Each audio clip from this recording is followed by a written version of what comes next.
Guys, welcome to ultimate success online tutorial. मैं हूं अभिषेक और आज हम लोग करने जा रहे हैं simple interest and compound interest का लेक्चर नंबर 2। जो लोग ये लेक्चर पहली बार देख रहे हैं, मैं आप लोगों को बोलना चाहता हूं कि इससे पहले हम लोगों ने एसआई एंड सीआई का लेक्चर 1 कंप्लीट कर चुके हैं। तो पहले जाके एसआई एंड सीआई का लेक्चर 1 देखिए, उसके बाद आके ये वाला लेक्चर देखिए, ठीक है। और जो लोग अभी तक हमारे चैनल को सब्सक्राइब नहीं किया है, उन लोग मैं रिक्वेस्ट करता हूं प्लीज हमारे चैनल को सब्सक्राइब कर लीजिए और नोटिफिकेशन बेल को दबा दीजिए ताकि आप लोग कोई लेक्चर मिस ना करें। और मैं आप लोग को प्रॉमिस किया था कि simple interest and compound interest में मैं आप लोगों को इतना क्वेश्चन कराऊंगा कि आपको बुक्स टच करने की जरूरत नहीं है। इसीलिए हम लोगों के साथ बने रहिए और चैनल को सब्सक्राइब कर लीजिए। तो चलिए शुरू करते हैं आज का लेक्चर। तो चलिए देख लेते हैं आज का पहला क्वेश्चन क्या बोल रहा है। तो सबसे पहले क्वेश्चन को एक साथ पढ़ लेते हैं, आप लोग नोट डाउन कर लेना।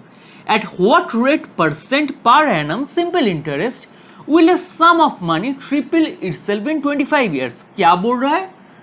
कितना रेट % पर एनम है? पर एनम मतलब एक साल के लिए, ठीक है। क्या बोल रहे? कितना rate % per annum simple interest में एक सम ऑफ मनी है वो ट्रिपल हो जाएगा 25 ईयर्स में। तो चलिए मैं आपको ड्रॉ करके दिखा देता हूं। क्या बोल रहे? विल सम ऑफ मनी, जो सम ऑफ मनी है वो क्या होता है, दिमाग में याद रखना, सम ऑफ मनी होता है प्रिंसिपल। तो क्या बोल रहे हैं? एक सम ऑफ मनी है जिसको हम लोग बोलते हैं प्रिंसिपल, वो क्या हो जाएगा, बोले सम ऑफ मनी ट्रिपल इटसेल्फ क्या हो जाएगा, 3 गुना बढ़ जाएगा, ठीक है। तो पी अगर 3 गुना बढ़ जाता है तो क्या हो जाएगा, 3p। क्या बोला है? Will sum of money triple itself, मतलब मैं मान लेता हूं जो सम ऑफ मनी है वो है p, तो वो क्या हो जाएगा, ट्रिपल इटसेल्फ हो जाएगा, 3 गुना बढ़ जाएगा, मतलब 3p। कितने साल में? 25 ईयर्स में। और हमें क्वेश्चन में क्या बोला, ये सिंपल इंटरेस्ट में है। किस में है? सिंपल इंटरेस्ट में है। तो हमें कौन सा कॉन्सेप्ट यूज करना है? सिंपल इंटरेस्ट का कॉन्सेप्ट यूज करना है। और हमें क्या निकालना है? रेट निकालना है, ठीक है। Eight what rate % per annum, मतलब हमें आर निकालना है, ठीक है। कॉन्फ्यूज होके सिंपल इंटरेस्ट मत निकाल देना। क्या बोला? Eight what rate % per annum simple interest. Question simple interest में है, क्या निकालना है? रेट निकालना है, ठीक है। तो हमें क्या पता है, अमाउंट इज इक्वल टू क्या होता है, बोलिए, प्रिंसिपल प्लस इंटरेस्ट। तो इधर कौन सा इंटरेस्ट है? Simple interest. तो इंटरेस्ट की जगह पे हम लोग लिखेंगे क्या, सिंपल इंटरेस्ट। तो अमाउंट का वैल्यू क्या है? अमाउंट क्या होता है, मैं बोला था जब प्रिंसिपल के साथ इंटरेस्ट लगता है तो होता है क्या, अमाउंट। तो ये प्रिंसिपल है, 25 साल के बाद वो 3p हो रहा है, बढ़ रहा है, क्यों? क्योंकि उसके ऊपर इंटरेस्ट लग रहा है। तो अमाउंट क्या हो जाएगा हमारा, 3p, ठीक है। इज इक्वल टू प्रिंसिपल क्या है, p प्लस SI, ठीक है। ऐसे क्वेश्चन को कैसे सॉल्व करना है याद रख लीजिए। तो SI इज इक्वल टू क्या होगा, 3p माइनस p। तो SI इज इक्वल टू हो गया क्या, 2p। इतना तक समझ में आ गया। अब आप मेरे को बोलिए SI का फॉर्मूला क्या होता है। तो SI की जगह पे बिठा देते हैं। फॉर्मूला क्या है, P into R into T. तो P होता है प्रिंसिपल, R होता है रेट, T होता है time, divided by 100 is equal to क्या होता है, 2p। तो हमें किसका वैल्यू पता है, टाइम का वैल्यू पता है, ठीक है। तो P इस साइड में है, P इस साइड में है, कैंसिल हो जाएगा, ठीक है। सिंपल क्रॉस मल्टीप्लाई का कॉन्सेप्ट है।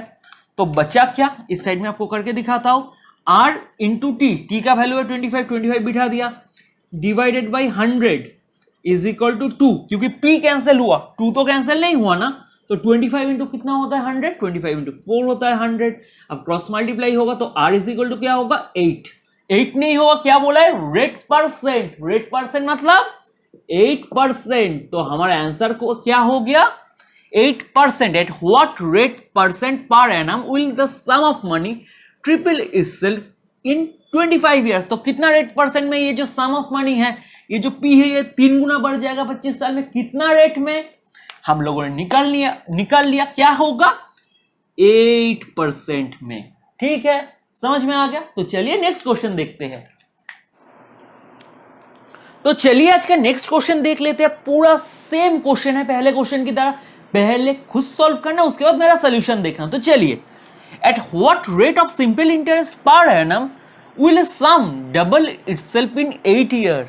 क्या बोल रहा है, same question, at what rate of simple interest, कितना रेट ऑफ सिंपल इंटरेस्ट में per annum will sum double itself in 8 year. ठीक है, तो सम मतलब क्या होता है, क्या होता है, प्रिंसिपल। तो चलिए लिख लेते हैं, सम होता है प्रिंसिपल। तो मैं जो सम है उसको मैं पी मान लिया। ठीक है, वो क्या हो रहा है, डबल हो रहा है, डबल हो रहा है, मतलब अगर पी डबल हो जाएगा तो क्या होगा, 2p। ठीक है, कितने साल में, 8 ईयर्स में। ठीक है, तो time is equal to 8 years. ठीक है, तो हमें क्या पूछे, at what rate of simple interest, कितना रेट में ये जो सम है, जो ये जो प्रिंसिपल ये डबल हो जाएगा, कितना रेट में, कितना रेट परसेंट में। ठीक है, आर हमें निकालना है। ठीक है, कैपिटल आर लिखिए, स्मॉल आर लिखिए, आर हमें निकालना है। तो किस में है ये क्वेश्चन, सिंपल इंटरेस्ट में है। तो चलिए कर लेते हैं। तो amount is equal to P plus क्या होता है, एस आई, इंटरेस्ट होता है, एस आई में है तो एस आई लिखेंगे ना। तो ए का वैल्यू क्या है, 2p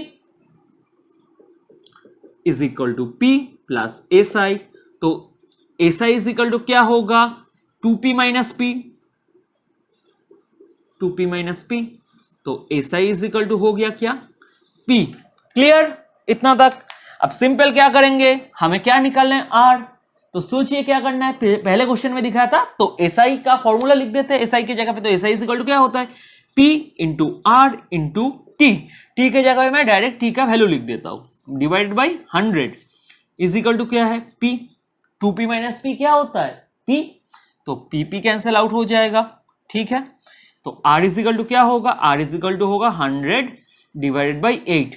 इसका मतलब क्या है, 12.5 क्या होगा, रेट कितना होगा, 12.5%, क्योंकि रेट परसेंट निकालने बोला है, मतलब जो रेट है वो किस में होता है, परसेंट में ही होता है ना, इतना रेट परसेंट में। ठीक है, तो ये क्या हो जाएगा, आर का वैल्यू 12.5%। ठीक है, तो और कुछ ऐसे सम्स आपको प्रैक्टिस करा देते हैं। तो चलिए देखते हैं नेक्स्ट क्वेश्चन। तो चलिए नेक्स्ट क्वेश्चन देख लेते हैं, सिमिलर टाइप का क्वेश्चन है, आप लोग पहले ट्राई कीजिए, उसके बाद मेरा सोल्यूशन देखिए। तो चलिए, in how many years at 10% per annum will the principal become 5 times itself. क्या बोल रहा है, इन हाउ मेनी ईयर्स, कितने साल में, at 10% per annum will the principal becomes 5 times itself. इधर कुछ दिया हुआ है, सबसे पहले मैं आपको एक चीज बोल देता हूं, इधर सिंपल इंटरेस्ट या कंपाउंड इंटरेस्ट कुछ दिया हुआ है नहीं। अगर क्वेश्चन में कौन सा इंटरेस्ट है लिखा नहीं है, सिंपल इंटरेस्ट या कंपाउंड इंटरेस्ट, ये चीज दिमाग में रख दीजिए कि आपको सिंपल इंटरेस्ट यूज करके सॉल्व करना है। अगर क्वेश्चन में आपको नहीं दिया हुआ है सिंपल इंटरेस्ट या कंपाउंड इंटरेस्ट, तो आपको क्या यूज करना है, बोलिए, सिंपल इंटरेस्ट। Very good. तो चलिए देखते हैं। तो क्या बोला है कि प्रिंसिपल क्या हो रहा है, प्रिंसिपल पी वो क्या हो रहा है, 5 गुना बढ़ रहा है। ठीक है, 5 टाइम्स ऑफ इटसेल्फ, मतलब क्या हो रहा है, 5 टाइम्स इटसेल्फ बन रहा है, मतलब 5p बन गया। ठीक है, तो प्रिंसिपल क्या हो रहा है, 5 टाइम्स इटसेल्फ बन रहा है, कितना रेट में, 10% रेट में। तो हमें क्या निकालना है, कितना साल में ये प्रिंसिपल 5 गुना बढ़ रहा है, कितने साल लग रहे हैं इस p को 5p बनने में। ठीक है, तो ये है प्रिंसिपल, ये अमाउंट, तो कितना साल लग रहा है, मतलब हमें टाइम निकालना है। तो सेम है, तो अमाउंट इज इक्वल टू हमें पता है, तो अमाउंट है 5p इज इक्वल टू क्या है, principal p plus simple interest. मैं डायरेक्ट दिखा रहा हूं, तो S I is equal to क्या होगा, 5p माइनस p क्या होता है, 4p। Very good.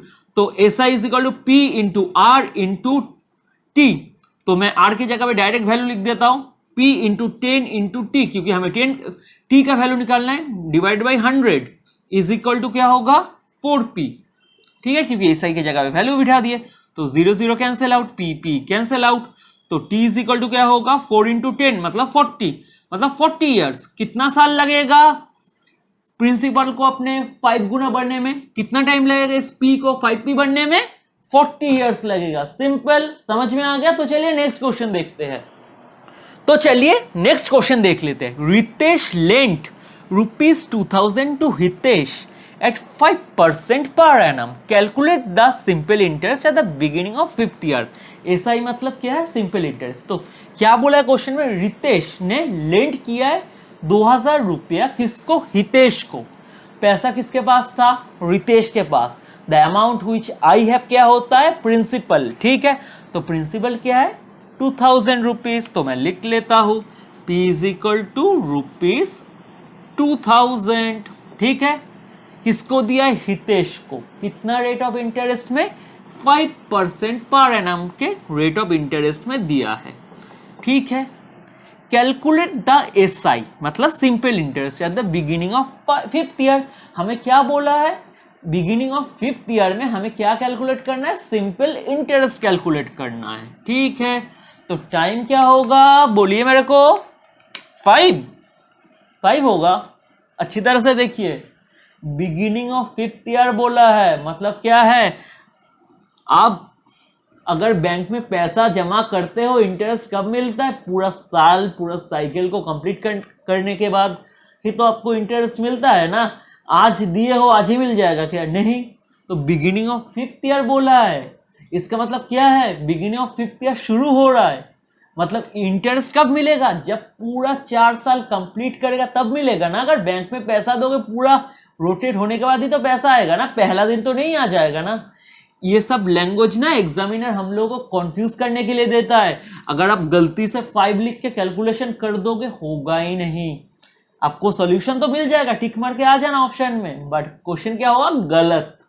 समझ में आया? Beginning of the 5th year का मतलब क्या है? इंटरेस्ट कब तक सर्कुलेट हुआ है? 4 साल तक। ठीक है, 4 ईयर तक। तो टाइम क्या है? 4। तो कितना दिन तक ये प्रोसेस चला है? 4 साल तक। समझ में आ गया? बिगिनिंग ऑफ 5th ईयर मतलब क्या? 4 ईयर तक ये इंटरेस्ट का साइकिल चला है। इतना तक समझ में आ गया तो आपका एग्जाम मतलब क्वेश्चन हो गया। तो सिंपल इंटरेस्ट बोले तो इज इक्वल टू क्या है? P into R into T. P क्या है? 2000 5R T4 बाई क्या है? 100। Easy, 0 0 cancel out. तो 5 इंटू 4 क्या होता है? 20 20 इंटू 20 क्या होता है? 400। तो SI क्या हो गया? 400 रुपीज। ठीक है, तो सिंपल इंटरेस्ट क्या है? 400 रुपीज। हो गया, कॉन्सेप्ट क्लियर है। तो चलिए नेक्स्ट क्वेश्चन देखते हैं। तो चलिए नेक्स्ट क्वेश्चन देख लेते हैं। बहुत ही ट्रिकी क्वेश्चन है, अच्छी तरह से देखना। The interest on a sum of money at the end of 6 year is 3/8 of the sum itself. What was the rate of interest that was charged? Interest, rate of interest। क्या confusion हो रहा है? Maximum लोग ये question गलत करेगा अगर आपको समझ में नहीं आया तो। ठीक है, तो अच्छी तरह से सुनिए। The interest on a sum of money at the end of the 6th year is 3/8 of the sum। ठीक है, तो क्वेश्चन में कुछ दिया हुआ है, SI या CI नहीं दिया होता है तो क्या होता है? हम लोग क्या मानते हैं? SI मान के चलते हैं, मतलब सिंपल इंटरेस्ट मान के चलते हैं। तो क्या क्वेश्चन में बोल रहे हैं? The interest on the sum of money. तो क्या होगा एक्चुअल में? और क्वेश्चन में कुछ नहीं दिया हुआ होगा तो क्या होगा? Simple interest. तो सोच लेना क्या है? The simple interest on the sum of money. ये ना लोगों को कंफ्यूज करने के लिए दिया रहता है, और मैक्सिमम लोग कंफ्यूज होकर क्या करेगा? जो पहला क्वेश्चन में कराया, लोग ये सोच के करना शुरू करेगा तो 100% गलत हो जाएगा। Language matters a lot. ठीक है, तो क्या बोल रहे थे? Interest on a sum of money. तो ये इंटरेस्ट क्या है? सिंपल इंटरेस्ट है। अब आपके लिए आसान हो गया। ठीक है, the simple interest on a sum of money at the end of 6 year is 3/8 of the sum itself. ये जो 3/8 ऑफ द सम है, ये क्या है? सिंपल इंटरेस्ट का वैल्यू है। अच्छी तरह से पढ़िए क्या बोल रहा है। The interest on a sum of money मतलब सिंपल इंटरेस्ट एक सम के ऊपर। आफ्टर 6 ईयर क्या है? 3/8 ऑफ द सम। समझ में आ रहा है ना? तो जो सम है मतलब क्या है? प्रिंसिपल है। तो प्रिंसिपल को हम लोग क्या मान लेते हैं? Let the sum be P. समझ में आ गया? तो अब हमें क्या बोल रहा है? The interest on a sum of money मतलब the simple interest is sum of money में, मतलब जो सिंपल इंटरेस्ट है इस सम ऑफ मनी में, वो eight the end of 6 year जो सिंपल इंटरेस्ट इस सम के ऊपर हमें 6 साल के बाद मिल रहा है। अच्छी तरह से सुनिए, हर एक बंदा अच्छी तरह से सुनिए जो ये लेक्चर देख रहा है। बहुत ही इंपॉर्टेंट क्वेश्चन है ये। क्या बोल रहा है? द इंटरेस्ट मतलब क्या है? कुछ नहीं दिया हो मतलब simple interest. The simple interest on a sum of money at the end of 6 year is 3/8 of the sum। मतलब जो सिंपल इंटरेस्ट इसके ऊपर लगा है 6 साल के बाद क्या मिल रहा है? 3/8 ऑफ द सम, मतलब 3/8 p। ये क्या है? SI है। ये समझ में आ गया तो हो गया। मेन है आपको लैंग्वेज समझना है। मैक्सिमम लोग क्या करेंगे, इस इंटरेस्ट को रेट ऑफ इंटरेस्ट समझ लेगा। नहीं, ये सिंपल इंटरेस्ट है। तो सिंपल इंटरेस्ट का वैल्यू क्या दिया हुआ है? 3/8 p। हो गया। अब टाइम पता है क्या है? टाइम है 6 ईयर्स और हमें क्या निकालने बोला है? Rate of interest. ठीक है, rate of interest and normal interest में डिफरेंस समझ में आ गया। ठीक है, तो चलिए कर लेते हैं। तो एसआई का फॉर्मूला क्या है? P into R into T. T का वैल्यू है 6/100। हमें क्या निकालना है? क्या निकालना है हमें? आर। तो पी कैंसिल आउट हो गया।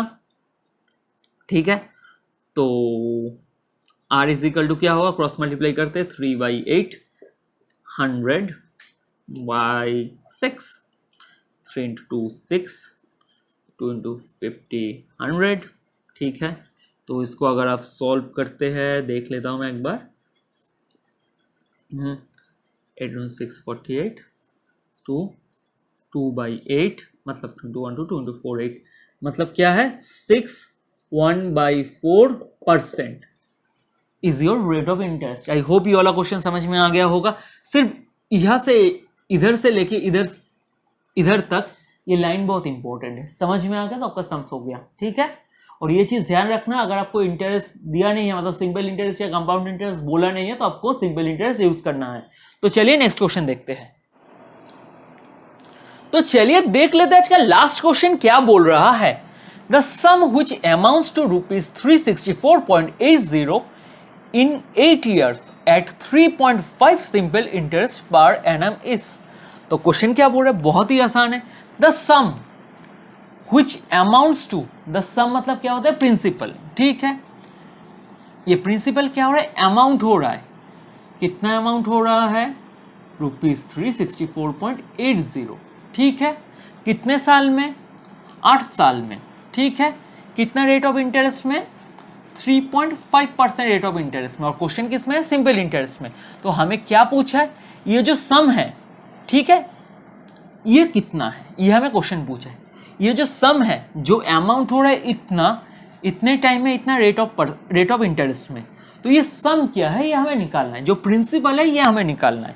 मतलब देखिए, जो सम है ये हमें निकालना है। बहुत ही आसान है, कर सकते हो। तो चलिए, अमाउंट इज इक्वल टू क्या होता है? Principal plus interest. क्वेश्चन क्या है? सिंपल इंटरेस्ट, तो सिंपल इंटरेस्ट बिठाएंगे। तो अमाउंट क्या है? डायरेक्ट लिख रहा हूं, इज इक्वल टू, निकालना क्या है? प्रिंसिपल पी रहेगा प्लस सिंपल इंटरेस्ट। तो सिंपल इंटरेस्ट की जगह पे हम लोग डायरेक्ट सिंपल इंटरेस्ट का क्या लिखेंगे? Formula. Good. P into R, R होता है 3.5 इंटू टी होता है 8, डिवाइड बाई कितना होता है? 100। ठीक है, तो पॉइंट को उठा दूंगा अभी मैं।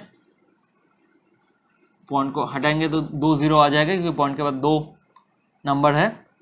ठीक है, तो ये आ जाएगा आपका 100p, अगर आप, ठीक है, और प्लस 28p बाई 100। ठीक है, ठीक है, 28p, 100 कैंसिल हो जाएगा, तो 128p इज इक्वल टू होगा 36480। तो p इज इक्वल टू आपका आएगा 36480 डिवाइडेड बाई 128। ठीक है, तो इसको अगर आप कैलकुलेट करेंगे तो आपका आएगा वैल्यू ₹285। ठीक है, आप लोग भी कैलकुलेशन करके चेक कर लेना। तो आपका आंसर आएगा ₹285। तो ₹285 क्या है? प्रिंसिपल अमाउंट है, मतलब 10 सम है। ठीक है, आई होप ये वाला क्वेश्चन आपको समझ में आ गया होगा, और आज जितना भी क्वेश्चन मैंने कराया आप लोगों को समझ में आ गया होगा। अगर कोई भी दिक्कत है नीचे कमेंट कीजिए, एंड प्लीज लाइक कीजिए, अपने दोस्तों के साथ जितना हो सके शेयर कीजिए। ठीक है, तो चलिए friends, bye, have a nice day.